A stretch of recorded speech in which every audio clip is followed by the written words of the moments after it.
things you should know before you arrive to UK as an international student. In this video, I'm going to share information which you need to know before you make a plan to go to UK for studies as an international student. Hi guys, this is Nida Apreen, your personal advisor and coach from the channel Expand Your Brain, where we help you gain knowledge and help you achieve great success in all streams of your life. So, on to our topic. What do you need to know before you arrive to UK? Let me just share my story. I came to UK to pursue my masters, and little did I know, I made all the plans without keeping any information. And it was such a difficult task for me after I came that I had to struggle and find out about everything possible.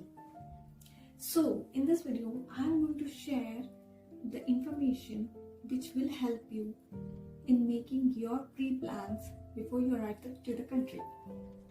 Now, first and foremost thing, you need to know. You need to carry your passport. Passport is an important document which helps as an identification document. Passport is used at various places. So once you arrive at airport, the immigration officers will ask you for your passport. So you need to keep your passport handy always. Now, the kind of questions which your immigration officer will ask you are: why did you come to UK? What is your purpose of coming to UK? What university are you joining? What is the course that you're applying for? And what is the duration of the course? Where would you be living? These are the kind of questions that the immigration people will ask you. And once you're through to it, you are good to go. Now, once immigration is done, you're halfway done. Trust me, that is the most difficult situation that we are into, because one wrong question and you do not know what your fate is. There has been instances where people were asked to leave the country without any reason, and we do not know why they were rejected at the immigration. So you have to be really careful in terms of what you are answering to the immigration officers. Try keeping it as minimal as possible. Give them the accurate information. Give them all that you know. One thing which I forgot to add was, you have to also hold your letter which you received from your visa application office from your home country. That form is also checked, and also your CAS letter is checked at the immigration. So you have to present all these documents to the immigration officers. Make sure these documents are handy and you have all the appropriate answers to them. It is very important that you are confident while you are answering their questions. Any kind of hesitation while answering them can give them a doubt, which they might end up asking you more and more questions. And trust me, it's not at all a good situation where you are asked questions and you're coming for the first time and you are already nervous and you do not know what things are going to happen. So it's a really bad situation. Make sure you are highly comfortable while you are answering. You are confident while you're answering. Next, second thing which you need to keep in mind is carrying your CAS, which I've already discussed. Now, what is CAS?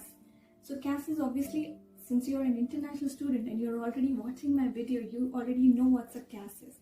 CAS is Confirmation of Acceptance of Studies. Basically, it is issued by the university. And now, what is this document all about? This document is showing your visa number. Basically, the universities are the sponsored people who are giving you the visa sponsorship. So their sponsorship number is given on that letter, your duration of the course, your course details, and payment mode and payment made or not. All these information are shown on this basically document. So in immigration, they will even check these list of documents. In the list of documents, they will also check these things. So make sure along with passport you also have your CAS application. Then third thing which you need to do, which is most important once you arrive to UK, is applying for a BRP.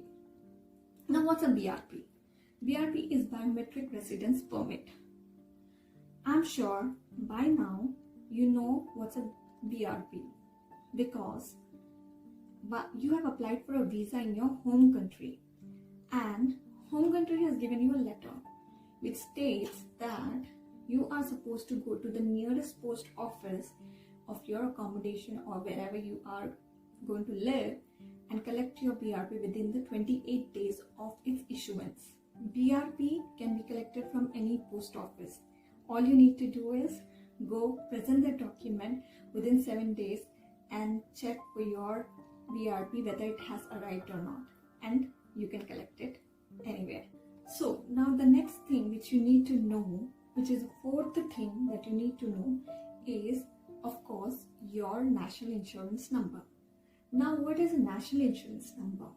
National insurance number is nothing but it's a taxation number that is given to every individual who arrives in UK and who wishes to work in UK. Now with this national insurance number, the Department of Works and Pension calculates the taxation on your income, and they basically give you your net salary after deducting the taxes. So this is a very important aspect that you need to remember, and you need to know that you have to apply for this the moment you arrive in UK. Now there are various reasons to it. What reasons?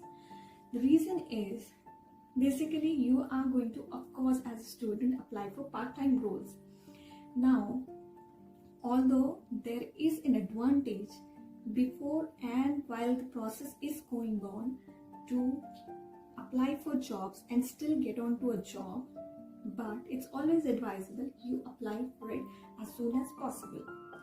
So you will go to UK government website, make a payment online, and once you make a payment online and fill the application form, you get a reference number and also a date of appointment and a letter at your residence stating that you are supposed to arrive to that local pensions office to meet the officials personally.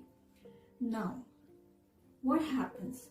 Once you receive that appointment letter, you need to go to the pensions office which is nearest to your local area, and on that date the officials will ask you certain questions. Whatever you have filled in the documents, they will see your passport, they will see your BRP, and they will confirm everything. Once they find that the application is satisfactory, they will make sure that the application is processed and you will receive your national insurance within 7 to 10 working days. Try applying for your national insurance the moment you arrive in UK, because this takes about at least 1 to 1.5 month time. Although you can apply for the job and you can always tell your employer and quote your reference number that your national insurance number is in progress, you will still land up a job even without getting your national insurance number. So I hope until now you have understood what are the various required documents and what you need to keep in mind before you arrive in UK. So let's move on to the next point. Now the fifth point which you need to remember is, getting a bank account. As a student, obviously you will have a part-time job and you will need a bank account to take care of your day-to-day expenses. So once you go to your university and you obtain a student status letter. Now, what's a student status letter? Student status letter is issued by the student admin or union team, and they give you a letter which states your name, your place of residence, and a little details about your passport and things, which will confirm that you are a student of that university. With that document, you will go to a bank with passport and BRP, and you will apply for a bank account. So there are certain banks which do not take student accounts because of their own, reasons. It's always good initially. The Lloyds Bank or Halifax Bank or Santander Bank in UK are really good, and they have got good services for students, and they're really supportive. So without wasting any time, the moment you arrive, you can go and apply for these 2 to 3 banks and you can get done with it. The sixth and the most important thing is your driving license. Although people think that driving license is not a really important document, but according to me, I feel that driving license is an important document. There are various advantages to it. Let me just give you a little bit, detailed information about it. Firstly, a driving license will act as an identification document on behalf of a passport. So, even in worst case scenarios where your passport, for whatever reasons, is not with you, a driving license will suffice its place, since it has the residence address, it has your name, it has all the other details which are required, which otherwise are there on your passport, are there on driving license, will suffice in case you forget to carry your passport anywhere. So this is one advantage.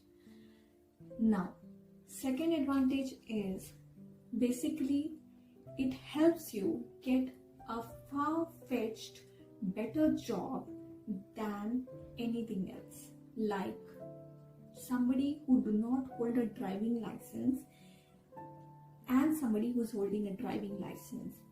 An employer will always prefer a person holding a driving license. Reason being, some of the job roles demand you have a driving license because you need to travel in those roles. Like, for example, marketing roles where you have to meet clients, stakeholders, and you have to travel a lot. In care working roles where you're taking care of elderly or you're taking care of children, where you have to either drop children to school or you have to take elderly outside for a drive. So these kind of roles require you to have a car, and if you have a driving license, it will be an extra added advantage. So make sure once you come to UK, you go to the UK government website, apply for provisional, which will arrive in about, I think, in a month or 2 time. And then once you receive your provisional, what you can do is take a theory test. There are applications basically which has this theory mock test available, which you can practice. Once you practice them, you can book a test and you can go for your theoretical and practical test. Once you clear them all, you get your driving license within no time. Just work hard a little, spend some good amount of time on the theory and the practical test, and you will get your license as soon as possible. Trust me, driving license is an important document and you have to have driving license, because you never know, for whatever reasons it might be used for any purpose. So make sure you also apply for a driving license once you arrive to UK.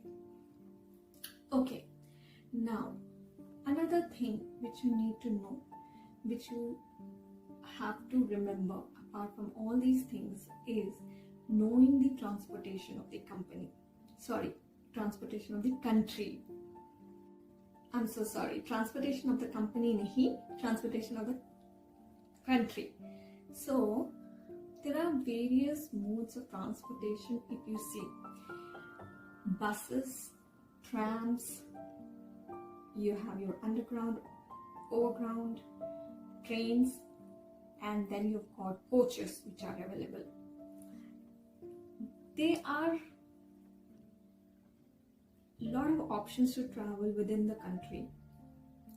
I can make a separate video if you guys would like to see how these transportation networks and all of these work, what are the fares, and which mode of transport is more applicable or more apt for your traveling, and what benefits and what disadvantages or advantages you have over others. I can make a separate video altogether.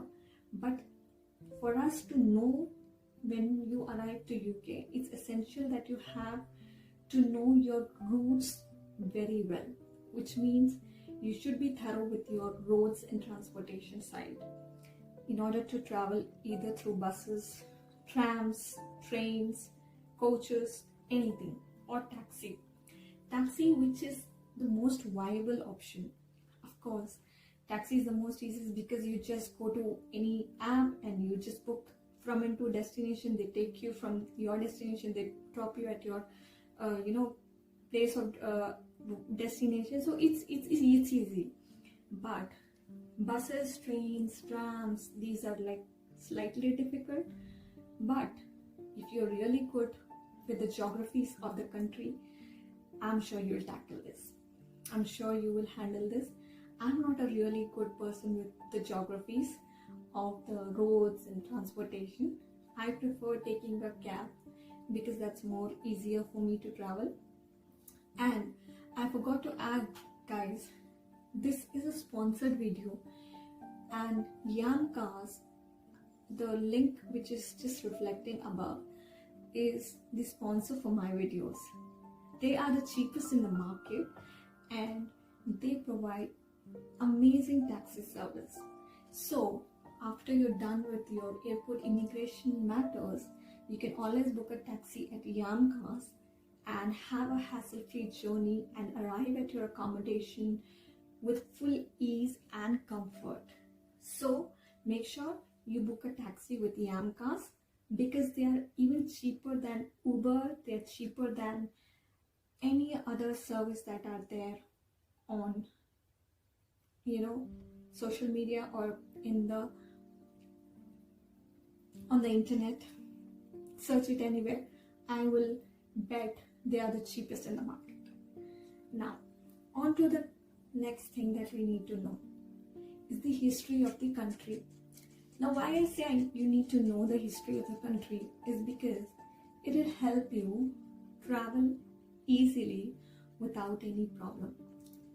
Reason being, if you do not know what buildings, what monuments, what architectural stuff, or what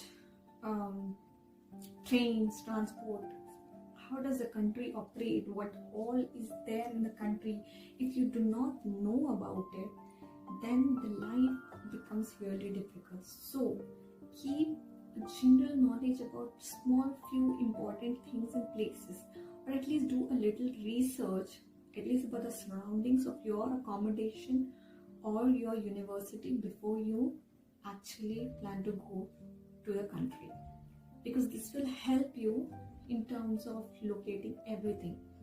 Make sure you also find out if there are local groceries around, like you've got supermarkets around and you've got restaurants around and transportation, pharmacies, things like that in your area, because these things will make your life easier when you arrive in UK. This will help you in terms of not traveling much while you are taking care of your busy schedules, handling your job at the same time along with the university and things like that. I know life becomes very hectic, and juggling between the two things become very difficult. So if you have this support system in place, which means all the facilities around your local area, it makes your life much easier, because while you are commuting, you can easily pick up a burger from somewhere, you can easily pick up grocery from somewhere while you are going to and fro to your university or to the job. For me, I had difficulty doing this, so make sure you do not do that, and you just go ahead and make this wise decision. So guys, I have put in a lot of effort in order to give out all the information which I know about the country, and so far whatever I have learned about it. I've had my difficult times because it took me a lot of time to understand all these things, because I have done it by myself all alone. But now that I'm sharing my experiences with you, I hope this will help you in making a wise decision, and you will definitely be at ease once you arrive to the country. And also, if you liked the whole content and the information which I shared with you, then do hit a like, share and subscribe to my channel, and also hit the bell notification so that you are aware of the next video that I'm coming up with. Guys, also keep sharing your comments and keep sharing your feedback in the comment section below, so that I can come up with more new topics for you and can share my knowledge levels on various aspects, so that it keeps building up your knowledge levels and helps you achieve success in all the streams of your life. Keep watching, and thanks for watching and bearing me patiently. See you again until I come up with a new topic next time with a lot more exciting stuff. Bye bye.